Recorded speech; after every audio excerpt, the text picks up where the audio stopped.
Sebelum menonton, jangan lupa like, subscribe, dan tekan tombol lonceng. Tionghoa Totok ternyata hingga saat ini masih ada di Indonesia, namun jumlahnya tidak sebesar pada abad 20-an. Justru yang mendominasi etnis Tionghoa Indonesia adalah Tionghoa Peranakan. Hal tersebut disampaikan sinolog Tionghoa Indonesia, Profesor Dr. Leo Suryadinata, saat menjadi pembicara dalam webinar bertema Tionghoa Peranakan dan Totok Apakah Masih Ada, yang disiarkan langsung oleh Eljon TV. Webinar ini terselenggara berkat kerjasama Perkumpulan HK Indonesia, Perkumpulan HK Jakarta, Putra-Putri HK Indonesia, dan Putra-Putri HK Jakarta berkolaborasi dengan Rumah Bhinneka serta Eljen Media. Webinar ini dimoderatori oleh sejarawan Didi Kwartanada. Profesor Leo menjelaskan bahwa perbedaan yang mudah ditemukan antara Tionghoa Totok dan Peranakan adalah bahasa yang digunakan sehari-hari. Untuk Peranakan menggunakan bahasa lokal, peranakannya Indonesia, maka bahasa yang digunakan adalah bahasa Indonesia. Sedangkan untuk Tionghoa Totok menggunakan bahasa Tionghoa. Dulu itu di Indonesia, mula-mula masyarakat Indonesia itu, Tionghoanya itu, adalah masyarakat peranakan Tionghoa. Nah, itu adalah katanya campuran keturunan atau turunan kawin campur antara Tionghoa dan wanita pribumi. Dan khusus ya dia melihatnya atau memfokuskan penelitiannya umumnya itu di Jawa ketika dia bicara tentang peranakannya, mengambil Jawa sebagai contoh begitu. Dan pertanyaan yang diajukan misalnya ya mengapa mereka itu bisa kawin campur begitu. Ya karena orang-orang Tionghoa yang datang dari daratan Tiongkok itu umumnya pada waktu itu dari provinsi Fujian ya, Hokkien. Dan kemudian baru datang dari provinsi Guangdong. Nah, yang datang pertama kali di Indonesia, di Filipina itu umumnya adalah yang dari Fujian ya, yang dari Hokkien begitu.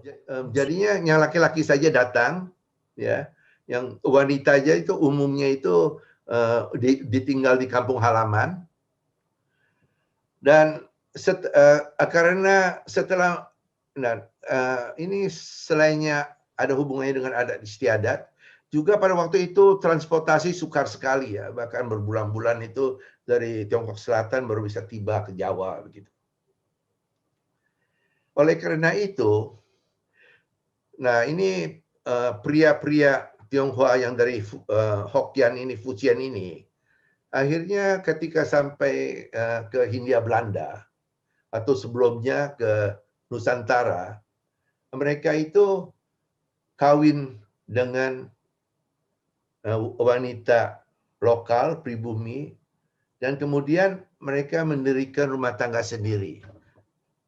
Dan orang-orang inilah dan keturunan daripada kawin campur inilah akhirnya menimbulkan sebuah masyarakat peranakan Tionghoa.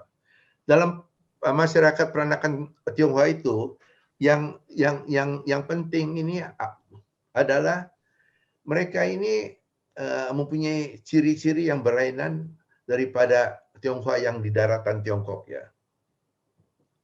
Dan mereka itu umumnya sudah tidak fasih berbahasa Tionghoa, bahkan dialek Hokkiannya itu juga keturunannya itu tidak begitu fasih. Yang digunakan adalah lingga franca, yaitu bahasa Melayu.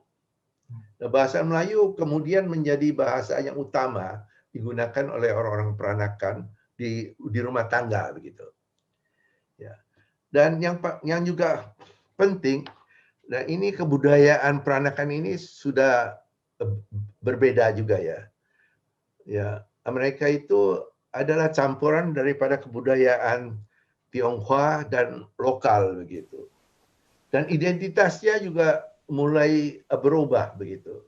Lalu mereka misalnya orang-orang peranakan itu, mereka ditanyakan asalnya itu, mereka tidak menunjuk kemana itu, tidak menunjuk ke Tiongkok, tetapi ke daerah di mana mereka dilahirkan.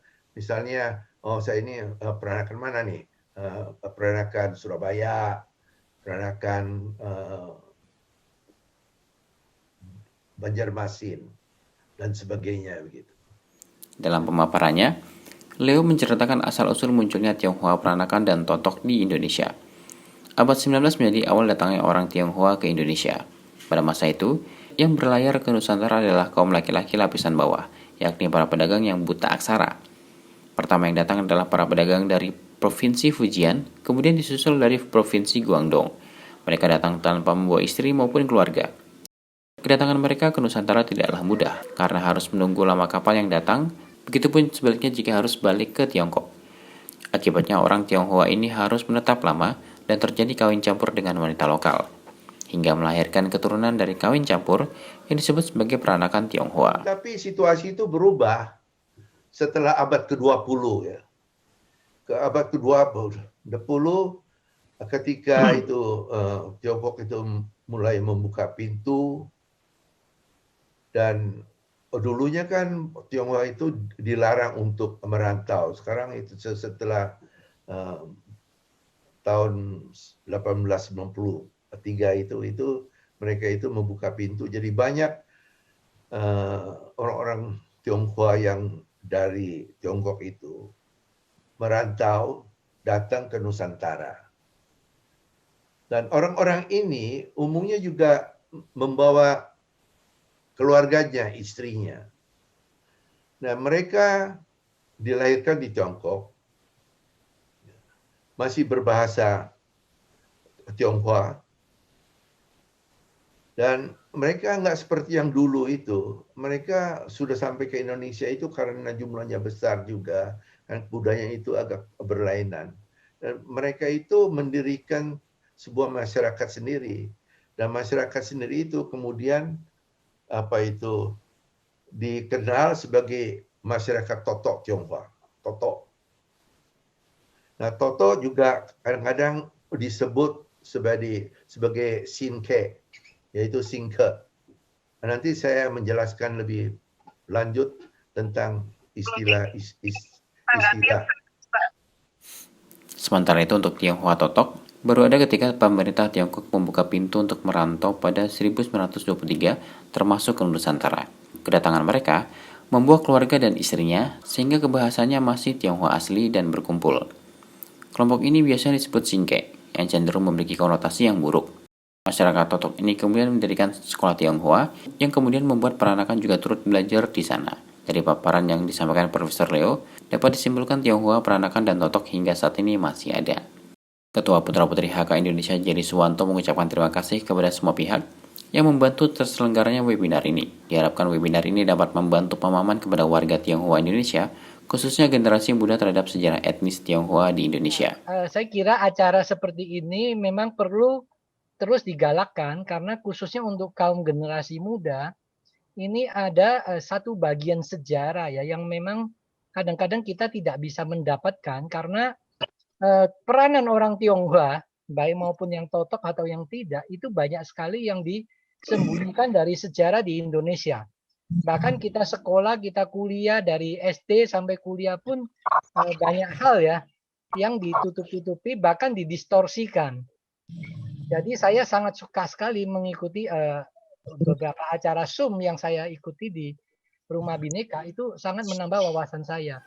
Hal senada juga disampaikan perwakilan dari Rumah Bhinneka, Alma Erina, yang juga menyampaikan terima kasih kepada Perkumpulan HK Indonesia dan Putra-Putri HK Indonesia yang telah mengajak Rumah Bhinneka untuk menggelar acara yang sangat bermanfaat ini. Diharapkan acara ini dapat menjadi momentum untuk membuat acara yang lebih besar dan lebih bermanfaat lagi. Tentu saja ini menjadi pengetahuan yang sangat penting bagi kita semua dan bisa memberikan informasi yang supaya tidak menimbulkan kebingungan tersendiri bagaimana kita bisa membedakan identitas antara Tionghoa peranakan dan juga Tionghoa Totok. Apresiasi yang luar biasa dari Rumah Bhinneka untuk acara ini.